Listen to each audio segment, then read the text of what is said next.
So, I just turned 20, and I've been working on this video for like a month. And I think I'm finally going to record it. Let's get to it.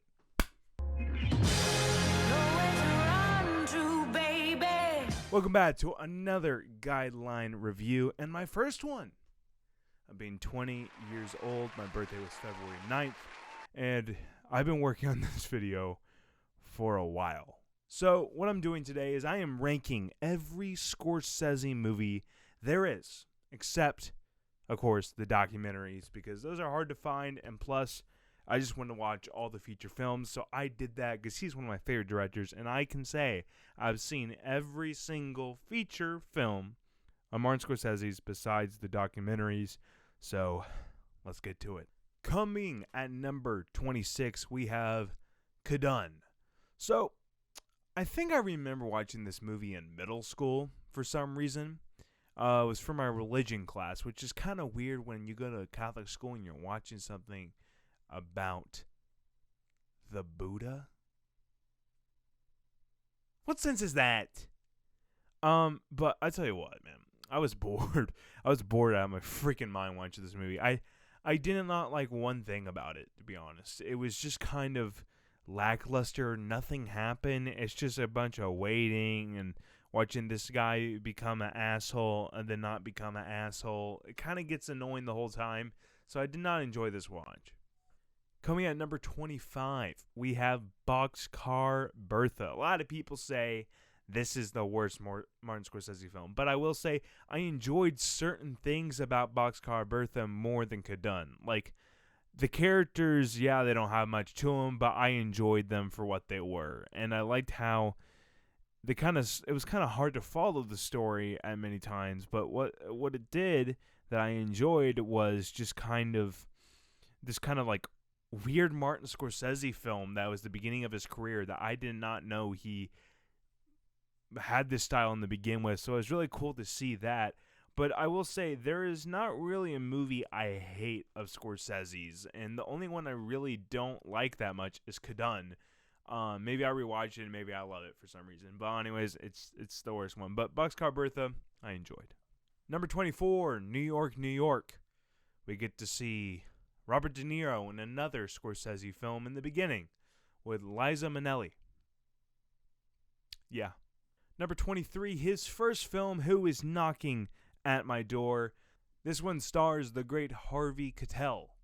Really like this guy. I like to see what he does in Quentin Tarantino. I like what he continues to do in Scorsese films. He's great, and we get to see him in this first role. This movie's kind of weird because you really get him kind of acting like he's freaking high as a kite the whole entire movie, you know, 24 Blaze It type of shit. Yeah, but it's just weird. It's kind of a calming movie for some reason. Number 22, Shutter Island. Yes, the one with Leonardo DiCaprio. Turns out he's the crazy one.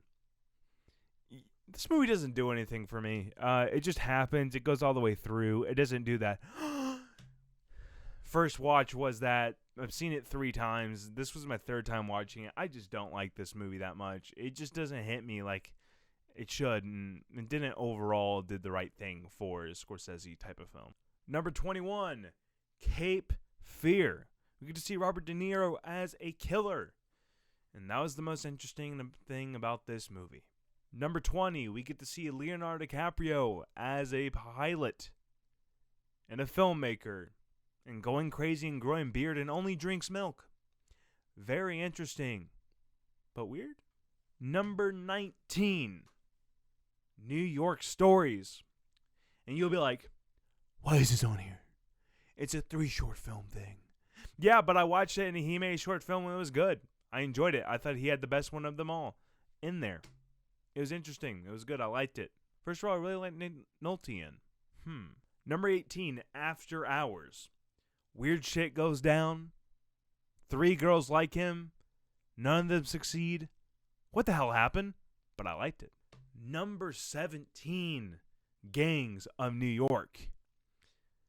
Really, Coldplay and Leonardo DiCaprio as a son coming back, then befriending a weird guy named Bill the Butcher that killed his father. I think we've seen this before.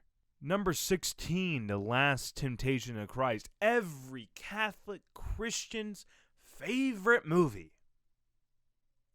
If you really believe in that stuff like I do, then it doesn't affect you. Good movie. I like the interpretation.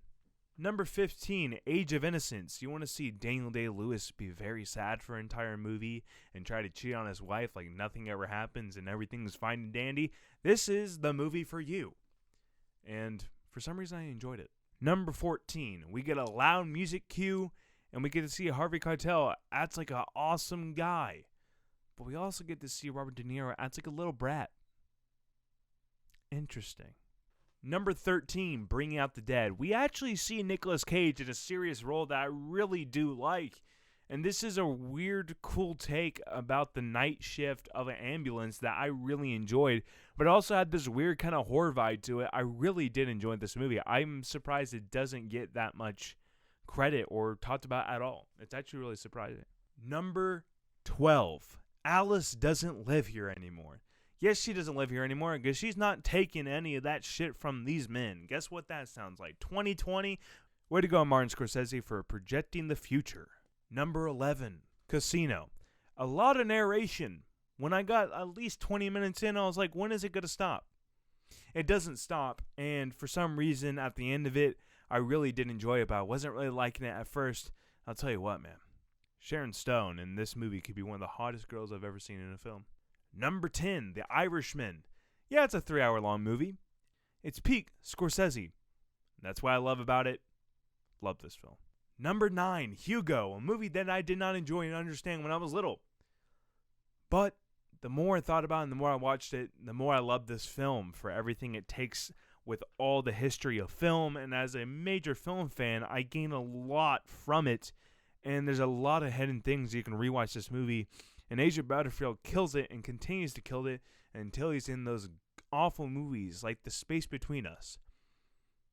Why was that made? Number 8, Goodfellas. You're like, what the hell? I'm done with this. Goodfellas at number 8. Guess what? I don't really love this movie as much as other people do. But it's very good. Very good. And it's really good. Scorsese. Number 7, my favorite movie of all time, my favorite Scorsese movie, The Color of Money. And you're like, Scorsese, where's films? Where's films? And do you know why I tell you that? No, it's actually really good Scorsese. You got a great narration in the beginning about Scorsese literally explaining the game of 9-ball. It is beautiful, one of my favorite scenes in cinema. You also got peak music. You got Eric Clapton singing It's the Way That You Use It and Werewolves in London. And whenever you hear those songs, you think of this movie. You really do. And do you know what Scorsese does? He does that in most every one of his films. So, you're really going to deny this film for being one of Scorsese's best? Fine. Try it. But I disagree. Number 6, The Joker. No, King of Comedy. Love this movie. It's so original take, and just seeing this guy that's mentally ill and really wants to be this comedian and gets laughed at and just is treated awful but also does awful things, and it's actually really scary of fandom in general. It's so unique and original. I'm really glad something will never copy this movie.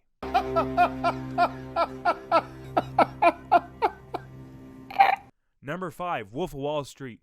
The story of a hero, Jordan Belfort. I am joking. He is not a hero. But man, I really wish I had all the chicks he had.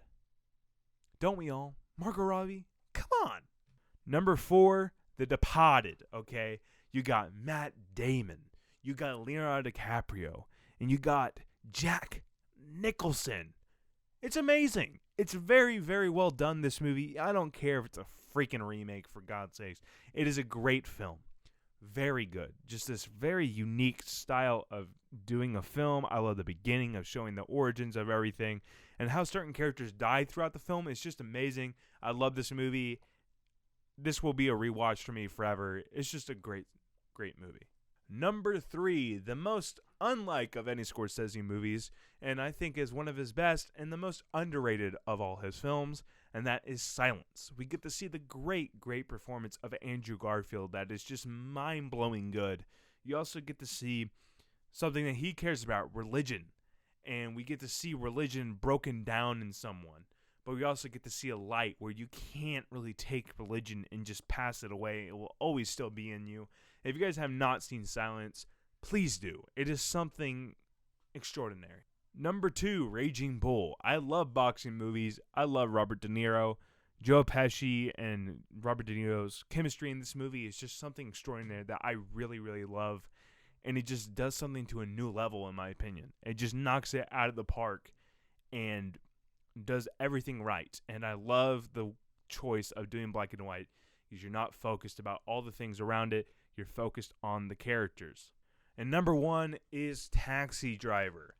Man, I watched this movie and I was mind blown. This was my first time watching the film when I was going through all these movies.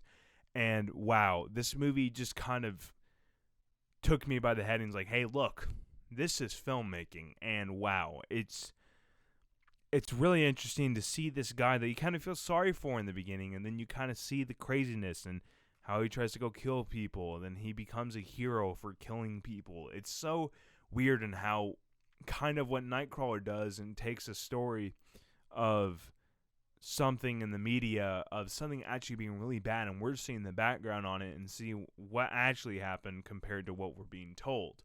And that's just the end of the movie, but there's a whole other meaning throughout the whole movie, and I can't wait to go back and watch this movie as I get older to see more things, because it's a very, very interesting way of seeing a film, because I feel like you guys can watch this whenever you want as you grow older and find something new, because there's so much in this, especially with Scorsese scene alone in this movie, which is just amazing.